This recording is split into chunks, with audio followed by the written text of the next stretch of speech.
নানা কারণে পায়রা বন্দরের গভীরতা কমে আসছে।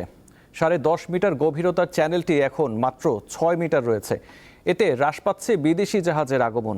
তাই দ্রুত ড্রেজিং ও সুষ্ঠু ব্যবস্থাপনার মাধ্যমে নাব্য রক্ষার তাগিদ দিয়েছেন সংশ্লিষ্টরা। সরাসরি পায়রা বন্দরের এই টার্মিনালে 10.5 মিটার গভীরতার দেশি বিদেশি মাদার ভেসেল ভিড়ানোর লক্ষ্যে রামনাবাদ চ্যানেলের 75 কিলোমিটার এলাকায় ক্যাপিটাল ড্রেজিং করে বন্দর কর্তৃপক্ষ। তবে 2023 সালে ক্যাপিটাল ড্রেজিং শেষ হওয়ার পর মেইনটেনেন্স ড্রেজিং না হয় রামনাবাদ চ্যানেলে নাব্যতা সংকট দেখা দেয়। ক্যাপিটাল ড্রেজিংয়ের সাথেই কিন্তু আপনার মেইনটেনেন্স ড্রেজিংটা যুক্ত থাকা দরকার ছিল, কিন্তু মেইনটেনেন্স ড্রেজিংটা যেহেতু আর অ্যাপ্রুভাল ছিল না, সো হঠাৎ করে আমার গভীর চ্যানেলটা কোনো ধরনের ড্রেজিং করা বন্ধ হয়ে গেল।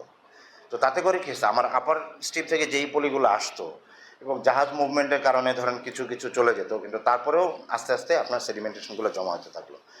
মোজো বিরাট কারবার। মোজো 1 লিটার ও 2 লিটার কিনে তুমিও জিতে নিতে পারো ফ্যামিলি কার, স্পোর্টস বাইক, টিভি, আইফোন ছাড়াও থাকছে লক্ষ লক্ষ নিশ্চিত গিফট। তো সোজা বাংলায় যদি আমি জিনিসটা বলি, ওইটা তো খনন করে যেই মাটিটা যেটা ছিল, সে থকথকে ভারী মাটি যেটা ছিল, ওইটাকে রিমুভ করা হয়েছে।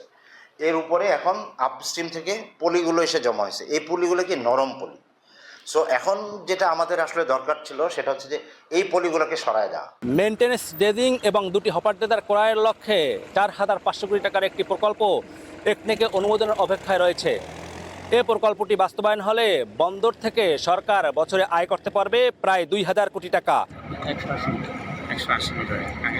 2025-26 অর্থ বছরে এখন পর্যন্ত 29টি বাণিজ্যিক জাহাজ পায়রা বন্দরে প্রবেশ করে। পায়রা বন্দর শুরু থেকে এখন পর্যন্ত প্রায় কাস্টম এবং বন্দর কর্তৃপক্ষ মিলে প্রায় 2600 কোটি টাকা আয় করতে সক্ষম হয়। এর মধ্যে বন্দরের প্রায় 950 কোটি টাকা রাজস্ব আয় হয়। পূর্ণ সক্ষমতায় পায়রা বন্দরের অপারেশনাল কার্যক্রম শুরু হলে বদলে যাবে দক্ষিণাঞ্চলের অর্থনৈতিক চিত্র। পটুয়াখালীর পায়রা বন্দর থেকে মোহাম্মদ ইমরান, দীপ্ত টিভি।